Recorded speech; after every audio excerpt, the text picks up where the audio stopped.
Yes, you've guessed it, this is all about your ability to manage time. First and foremost, you've got to recognise what those time wasters are for you.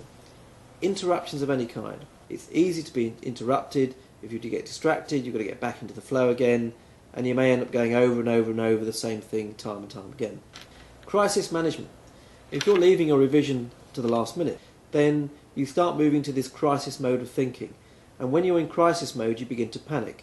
And unfortunately, when you panic, your brain shuts down, or at least your frontal lobes do, which means it makes it much harder to actually study in the first place. Having some kind of plan which allows you to set out what you're studying when is a great way to manage your time. Don't get overstressed. Got to make sure you get plenty of sleep. 8 hours minimum is a good idea. Revision and studying is very tiring. And then personal organisation. If you've got papers all over the floor, all over your desk, it's unlikely you're going to be able to find what you need to when you need to find it. So just make sure that your personal space is nice, neat and tidy. So getting best out of your time. I think it's always a good idea to tackle those areas which you find most difficult first. Naturally you'll try and do the easy things first because you can feel good about yourself, but often it's far better to go for the harder stuff first.